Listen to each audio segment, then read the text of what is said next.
Self esteem self esteem भन्नाले व्यक्तिले आफैप्रति कति मूल्य, सम्मान र स्वीकृति दिन्छन् भन्ने कुरा हो। कति तपाईँले आफूलाई मन पराउनुहुन्छ, स्वीकार गर्नुहुन्छ र सम्मान गर्नुहुन्छ। यसले तपाईँको आत्मविश्वास, मोटिभेसन, इमोसनल वेलबिङ र जीवनको चुनौतीहरू सामना गर्ने तरिका निर्धारण गर्छ। Key types of self esteem. High self esteem. High self esteem भएका व्यक्तिहरूले आफूलाई पोजिटिभ रूपमा हेर्छन्, कम्पिटेन्ट महसुस गर्छन् र हेल्दी रिस्क लिन तथा नेगेटिभ पियर प्रेसरलाई रेजिस्ट गर्न सक्ने सम्भावना बढी हुन्छ।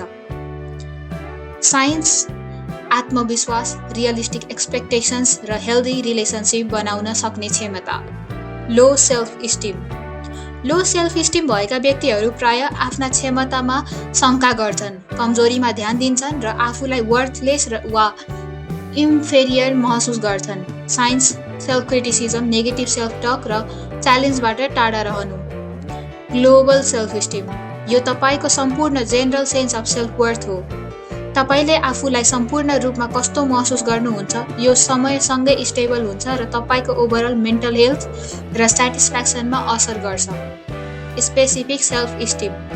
यो कुनै विशेष क्षेत्र जस्तै एकाडेमिक एबिलिटी, सोसियल स्किल्स या स्पोर्ट्समा आफूलाई कसरी मूल्याङ्कन गर्नुहुन्छ भन्ने हो। जस्तै तपाईँ एकाडेमिक्समा हाई सेल्फ इस्टिम राख्न सक्नुहुन्छ तर स्पोर्ट्समा low self esteem. Component of self esteem. Self confidence, आफ्ना एबिलिटिज र स्किलमा विश्वास। आइडेन्टिटी, आफू को हुँ भन्ने बुझाइ र स्वीकृति, स्ट्रेन्थ र विकनेस दुवै। सेन्स अफ बिलोङ्गिङ, अरूबाट स्वीकारिएको र मूल्यवान भएको महसुस। फिलिङ अफ कम्पिटेन्स, लक्ष्य हासिल गर्न र चुनौती सामना गर्न सक्ने विश्वास। Self respect and self acceptance, आफैलाई दयालु व्यवहार गर्नु, आफ्नो मूल्य बुझ्नु र पोजिटिभ नेगेटिभ दुवै पक्ष स्वीकार गर्नु। Evaluation of self esteem. Self esteem आत्मप्रतिबिम्ब, सेल्फ रिफ्लेक्सन, अरूबाट फिडब्याक र स्ट्यान्डर्डाइज्ड साइकोलोजिकल एसेसमेन्ट्सबाट मूल्याङ्कन गर्न सकिन्छ। हेल्दी सेल्फ इस्टिमको सङ्केतहरू, रियलिस्टिक सेल्फ भ्यू र एक्सपेक्टेसन्स, पोजिटिभ रिस्क लिन सक्ने क्षमता, च्यालेन्जेसमा रिजाइलेन्स, हेल्दी रिलेसनसिप बनाउन सक्ने क्षमता। सेल्फ इस्टिम धेरै उच्च वा धेरै न्यून भएमा समस्या आउन सक्छ। ओभर कन्फिडेन्स, इगो एकतर्फ, सेल्फ डाउट, एभोइडेन्स अर्कोतर्फ। अन्ततः सेल्फ इस्टिम तपाईँको व्यक्तिगत मूल्य र आत्मसम्मानको समग्र अनुभूति हो। यो हाई या लो, ग्लोबल या स्पेसिफिक हुन सक्छ र सेल्फ कन्फिडेन्स, आइडेन्टिटी, बिलोङ्गिङ र कम्पिटेन्स जस्ता कम्पोनेन्ट्समा आधारित हुन्छ। Knowing the self through different channels. साइकोलोजीमा self knowledge, introspection, identity, social comparison र सेल्फ इस्टिम जस्ता प्रोसेसबाट डेभलप हुन्छ। Number 1, introspection. इन्ट्रोस्पेक्सन भनेको आफ्नै थट्स, फिलिङ्स, मोटिभ्स र डिजायर्सलाई भित्रैबाट अब्जर्भ गर्नु। आफ्ना अनुभव र भावनामाथि सोच्दा तपाईँले आफ्नो भ्याल्यु, स्ट्रेन्थ, विकनेस अनि बिहेभियर प्याटर्न बुझ्न सक्नुहुन्छ। यो प्रोसेसमा जर्नलिङ, मेडिटेसन, माइन्डफुलनेस या सिम्पली आफ्नो रियाक्सन र डिसिजन एनालाइज गर्नुपर्छ। इन्ट्रोस्पेक्सनले तपाईँलाई आफ्नो साँचो सेल्फ एक्सेप्ट गर्न र इमोसनल वेलबिङ बढाउन सहयोग गर्छ। Number 2, personal versus social identity. Personal identity तपाईँको युनिक ट्रेड्स, भ्याल्युज र क्यारेक्टरिस्टिक्सले तपाईँलाई इन्डिभिजुअल बनाउँछ, जस्तै तपाईँका talent, belief, goal.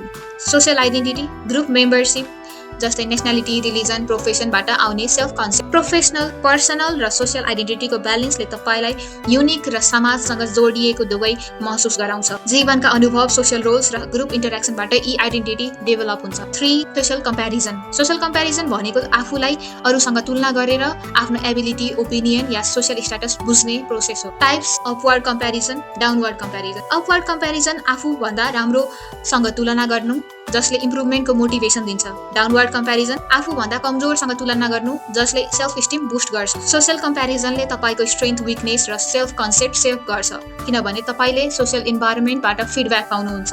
Number 4, self esteem.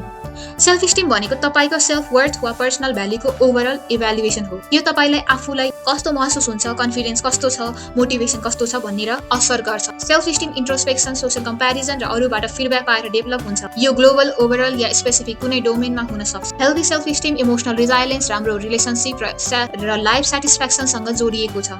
अन्ततः सेल्फ नलेजको लागि इन्ट्रोस्पेक्सन, आइडेन्टिटी, सोसियल कम्प्यारिजन र सेल्फ इस्टिम सबै च्यानल्स मिलेर काम गर्छन्। Gender identity, sex and roles. Sex यो बायोलोजिकल हुन्छ र क्रोमोजोम्स XX और XY हर्मोन्स र एनाटोमीद्वारा निर्धारण हुन्छ। सेक्सलाई मेल फिमेल वा इन्टरसेक्समा क्याटेगोराइज गरिन्छ। जेन्डर आइडेन्टिटी यो व्यक्तिभित्रको गहिरो अनुभूति हो कि उनी मेल फिमेल नन बाइनेरी वा अन्य जेन्डरको। जेन्डर आइडेन्टिटी सधैँ एसाइन्ड सेक्ससँग मिल्दैन। एक्जाम्पल सिस जेन्डर जन्मको सेक्ससँग जेन्डर मिलेको, ट्रान्सजेन्डर जन्मेको सेक्ससँग जेन्डर फरक, नन बाइनेरी मेल फिमेलको क्याटेगोरी बाहिर पार्ने identity. Biological basis prenatal hormones brain structures जेनेटिक्सले जेन्डर आइडेन्टिटीमा भूमिका खेल्छ, जुन ट्रान्सजेन्डर व्यक्तिहरूको अध्ययनले देखाएको छ। जेन्डर स्टेरियोटाइप समाजमा पुरुष र महिलाका लागि उचित ट्रेट्स र रोल्सको कल्चरल एजम्पसन्स जस्तै पुरुष एसर्टिभ हुन्छन्, महिला नर्चरिङ हुन्छन्। यसले सेल्फ एक्सप्रेसन र अवसरहरूमा सीमा लगाउँछ, जस्तै महिलालाई स्टेम फिल्डमा डिस्करेज गर्नु। कठोर नर्म्सलाई रिइन्फोर्स गरेर नन कन्फर्मिङ व्यक्तिहरू विरुद्ध डिस्क्रिमिनेसन बढाउँछ। नम्बर 3 जेन्डर रोल बिहेभियर समाजले जेन्डर अनुसार अपेक्षा गर्ने एक्सन्स र बिहेभियर, जस्तै महिलाको केयर गिभिङ रोल, पुरुषको leadership role. Cultural variation roles विश्वभर फरक, matriarchal society versus patriarchal society. Challenges non conformity जस्तै stay at home dads female सिइओजलाई प्रायः सोसियलिस्टिकमा भोग्नुपर्छ। 4 gender appreciation and identity development appreciation विविध जेन्डर आइडेन्टिटिजलाई रेस्पेक्ट गर्नु, जस्तै सही प्रनाउन्स प्रयोग गर्नु, नन बाइनेरी आइडेन्टिटिज भ्यालिडेट गर्नु। Development early formation gender identity सामान्यतया 3-4 वर्षको उमेरसँग सोलिडिफाई हुन्छ बायोलोजी र इन्भाइरोमेन्टको प्रभावले। फ्लुइडिटी केही आइडेन्टिटी जस्तै जेन्डर फ्लुइड समयसँग परिवर्तन हुन सक्छ।